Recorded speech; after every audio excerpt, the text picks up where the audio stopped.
یہ ہدایت ہے صرف ان کے لیے جو بچنا چاہتے ہیں. جسے کانٹ نے کہا ہے مورل لا ود ان. اس نے کہا کہ وجود ہستی کے دو دلیلیں ہیں سب سے بڑی. The starry heavens above and the moral law with in.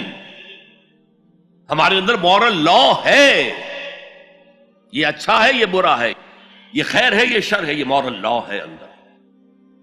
جن کا یہ مورل لا فطرت کی صحت و سلامتی کی بنیاد پر برقرار ہے، جو تمیز کرتے ہیں بھلائی اور برائی میں، ان کے لیے ہدایت ہے.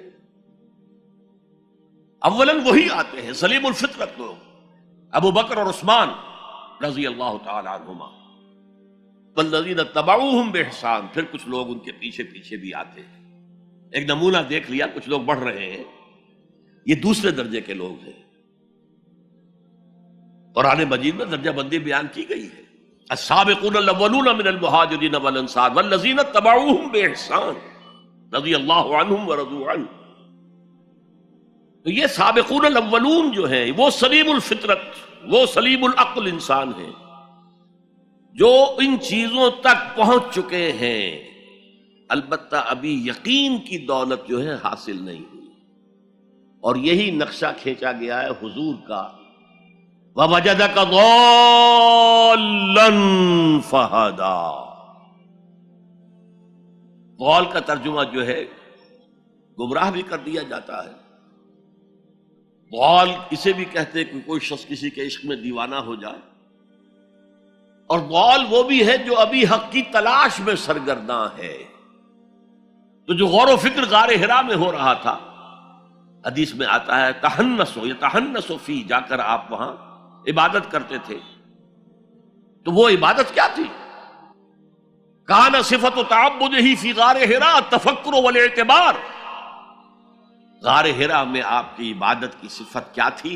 غور و فکر کہ کائنات کیا ہے. وہی جو سے فلسفی، جن کوسچن سے فلسفی ڈریپل کر رہا ہوتا ہے، دو ہاتھ کر رہا ہوتا ہے، وہی حضور اس سارے فکر کے مراحل سے گزرے ہیں اور قریب پہنچ گئے ہیں. تو دروازے پر دستک دی ہے، دروازہ کھلا ہے.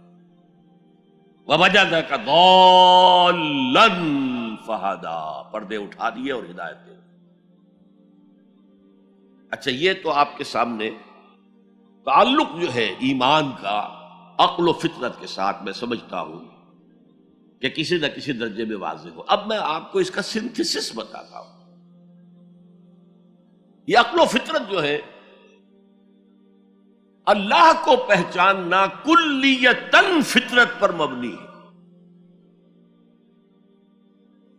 انسان کی فطرت میں، اس کی روح میں اللہ کی معرفت، اللہ کی محبت موجود ہے. اس پر ظہور کے پردے پڑ گئے ہیں، تم ادھر متوجہ ہی نہیں ہوتے. تم نے کبھی اپنے قلب کی گہرائیوں میں اتر کر دیکھا ہی نہیں. تم تو باہر کی دنیا میں مگن ہو، مادی دنیا میں لگے ہوئے. کچھ تو بقول شاہ ولی اللہ وہ حیوانیت کی سطح پر آ جاتے ہیں بیچارے. صبح سے شام تک کی کمر توڑ دینے والی محنت کے بعد بھی ان کی بنیادی ضرورتیں زندگی کی پوری نہیں ہوتی. وہ کیا کسی سے لو لگائیں گے، کیا خدا کو یاد کریں گے. کاد الفقر ان یکون کفرا. یہ فقر اور احتیاج اور مفلسی تو انسان کو کفر تک پہنچا دیتا.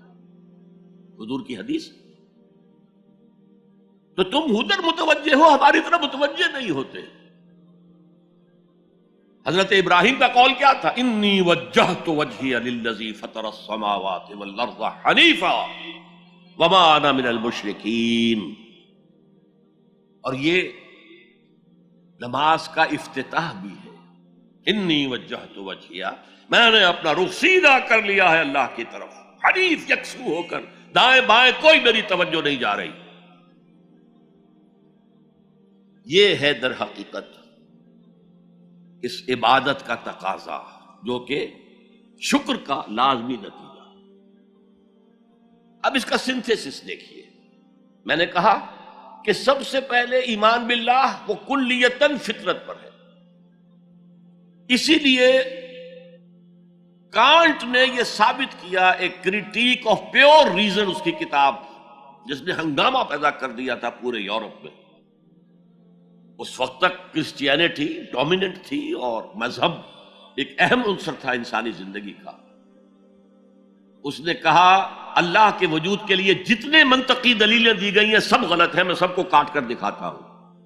جیسے ہم کہتے ہیں لوہے کو لوہا کاٹتا ہے، منطق نے منطق کو کاٹ دیا۔ There is no logical reason to prove the existence of God.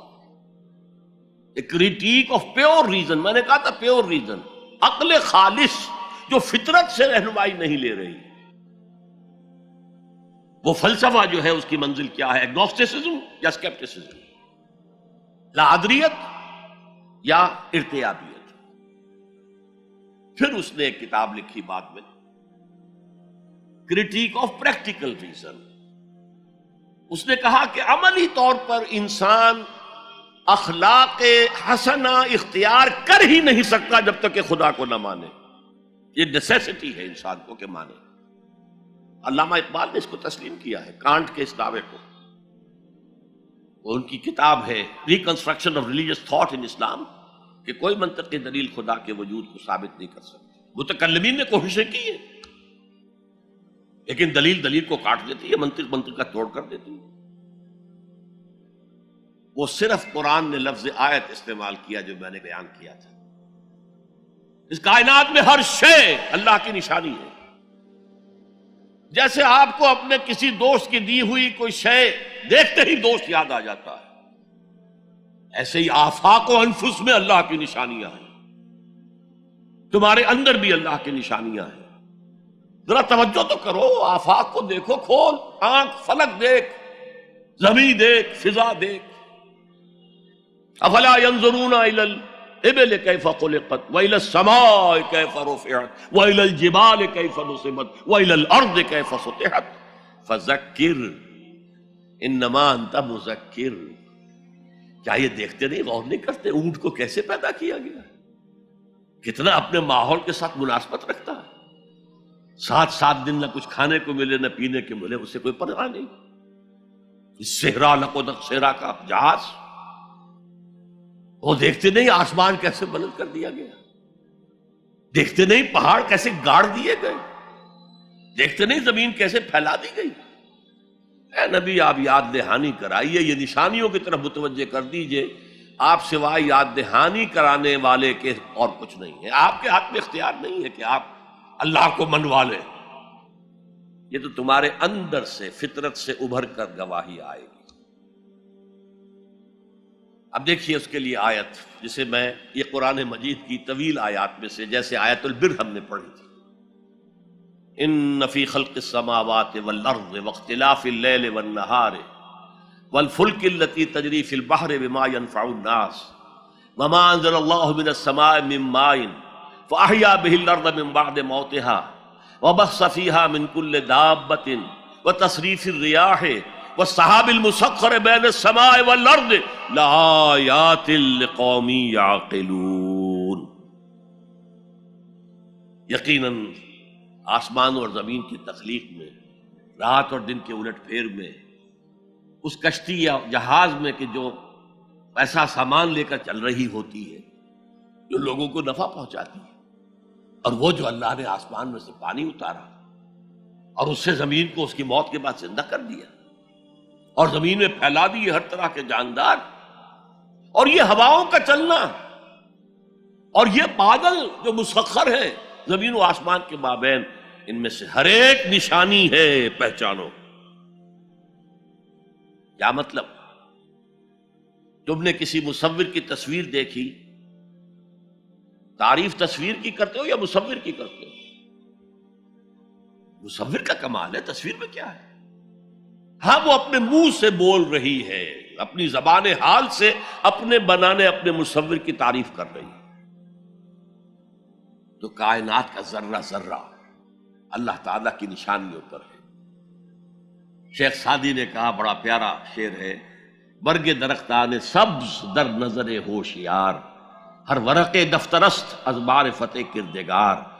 یہ جو سبز درختوں کے پتے ہیں، ایک نگاہ ہوشیار جو کہ ان کی حقیقت کو پہچان سکے، اس کے نزدیک ہر پتا معرفت کردگار کا ایک بہت بڑا دفتر ہے۔ اور آج ہمیں معلوم ہے ہر پتا ایک فیکٹری ہے، فوٹو سنتھسس کا عمل اس میں ہو رہا ہے، سورج کی انرجی کو جذب کیا جا رہا ہے۔ برگ درختان سبز در نظر ہوشیار، ہر ورق دفتر است از معرفت کردگار۔ تو جو آیت میں نے آپ کو سنائی اسے میں نے نام دیا ہے آیت الآیات۔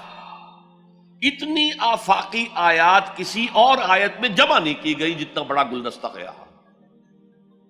ان فی خلق السماوات والارض واختلاف اللیل والنہار والفلک التي تجری فی البحر بما ينفع الناس وما انزل الله من السماء من ماء فاحیا به الارض بعد موتها وبث فيها من كل دابة وتصريف الرياح والسحاب المسخر بين السماء والارض لآیات لقوم یعقلون۔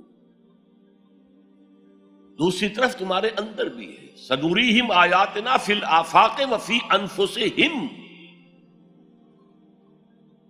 بے دل نے خوب کہا تھا، یہ چوٹی کے شعراء میں سے رہے ہندوستان کے، یہاں تک کہ غالب کو کہنا پڑا کہ طرز بے دل میں ریختہ لکھنا اسد اللہ خان قیامت ہے۔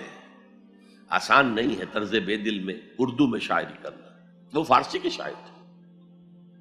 ستمست گر ہوست کشد کے بسیر سرگ و سمندرا تجھے غنچہ کم نہ دمیدئی در دل کشا بچمن درا۔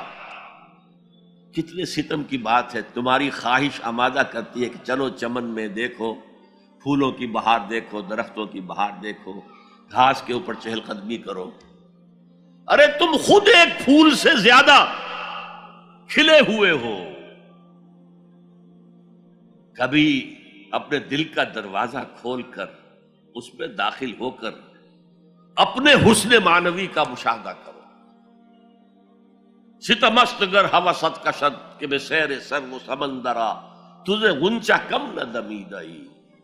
دمکتا ہوا غنچہ ہو تم خود در دل کشا بچمن درا۔ آیات الہیہ اندر بھی موجود۔